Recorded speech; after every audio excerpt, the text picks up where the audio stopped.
The average American is saving less than $50 a week, and in 2026, that number is quietly turning into a financial death sentence. Inflation didn't go away. It just got sneaky.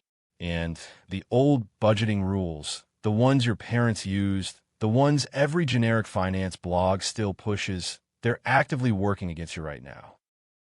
But here's what's wild.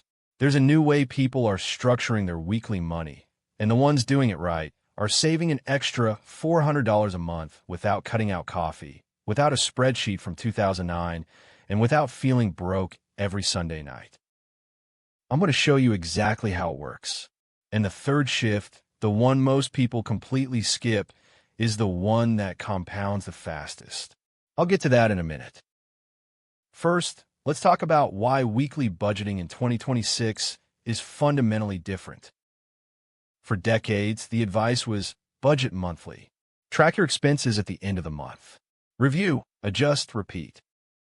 That system was built for a world where you got one paycheck, paid 2 or 3 bills, and bought groceries once a week. That world is gone. Today, 73% of Americans have some form of irregular income. Side gigs, freelance, tips, bonuses. Monthly budgeting with irregular income is like trying to navigate using last year's GPS. You're always behind. Weekly budgeting fixes this. It shrinks your window. Instead of reviewing $4,000 worth of decisions at the end of 30 days, when it's already too late, you're reviewing $900 worth of decisions every 7 days. You catch the leaks before they flood. Here's the question I want you to answer in the comments right now. How much are you currently saving per week? Doesn't matter if it's $0, just drop the number. I genuinely want to see where people are at. So here's the actual system. The 2026 Weekly Budget Reset. It has 3 parts. Most people do one. A few do 2. Almost nobody does all 3, and that's the gap. Part 1. The Weekly Money Window. Take your monthly take-home income. Divide by 4.3, not 4, because months aren't exactly 4 weeks. That number is your weekly spending window. Everything you spend in a week, food, subscriptions, gas, impulse buys, has to fit inside that window. That's it. One number, not 14 categories, not a color-coded spreadsheet. One number. When you know your weekly number, your brain starts automatically filtering purchases. Is this $60 dinner worth 7% of my week? That's a different question than, is this $60 dinner worth 1.5% of my month? Smaller window. Sharper decisions. Now, most people stop here. Don't. This is where I want to mention something that genuinely changed how I think about money. The fastest shortcut to upgrading your financial habits isn't a spreadsheet. It's getting inside the heads of people who've already figured it out. Books like The Psychology of Money by Morgan Housel or I Will Teach You to Be Rich, these rewire how you think about spending and saving at a psychological level. I use Audible for this. You can get your first audiobook completely free with the link in the description, and finance books on audio are perfect for commutes, workouts, any dead time you already have. One book, one shift in thinking. That's worth more than any single budgeting tip I can give you. Part 2. The Sunday Sweep. Every Sunday, 10 minutes. That's all this takes.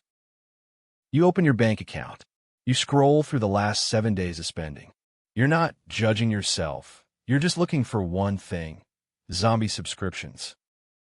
Zombie subscriptions are charges you forgot you signed up for.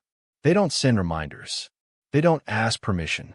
They just quietly drain $14.99, $9.99, $24.99 every single month.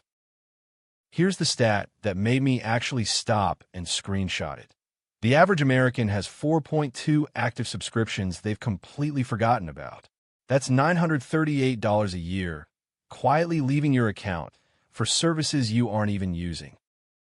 Send this video to someone right now if you think they have a zombie subscription they don't know about. I'll bet you $100 they do. The Sunday Sweep kills these. Every week. Permanently. Part 3. And this is the one that changes everything. Before I get there, I want to mention one more resource, because part 3 involves actually putting your savings to work. And if you don't know where to start with investing, Skillshare has an entire track on personal finance and beginner investing that breaks it down in under 3 hours. First month is completely free with my link in the description. Okay, part 3. The weekly pay forward. Here's how the 2026 savers think differently. They don't save what's left over. They decide in advance, every single week, what leaves their account before they spend $1.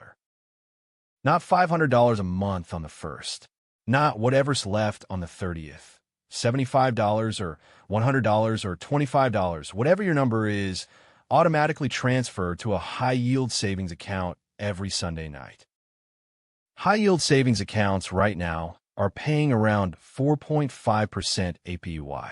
A regular Chase or Wells Fargo savings account, 0.01%. If you save $75 a week, $3,900 a year in a regular savings account, you earn 39 cents in interest. In a high-yield account, you earn $175. That's not life-changing on its own, but stack that over 5 years with compound growth, you're looking at a $4,200 difference from doing nothing differently except where your money sits. Second comment question, and I want a real answer. Which of these 3 parts did you not already know? Comment 1 for the weekly window, 2 for the Sunday sweep, or 3 for the pay forward. I'm reading every single one. Here's the real talk. Budgeting in 2026 isn't about restriction. It's about attention. The people winning financially right now aren't the ones earning the most.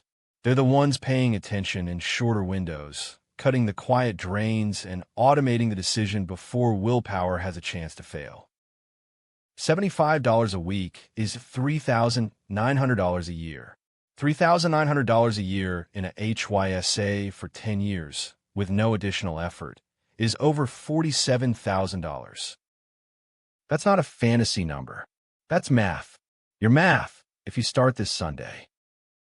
1 weekly reset, 1 Sunday sweep, 1 automatic transfer. 3 moves. That's the whole system. But here's what I haven't told you yet. What happens when you combine this with a zero-based budget and the new AI Power Tools banks are quietly rolling out in 2026? That's a different level entirely. That's the next video. And if a number I show you in that one doesn't make you immediately change how you bank, I'll be shocked. Hit subscribe so you don't miss it, because that one you're going to want to watch before your bank figures out you know about it.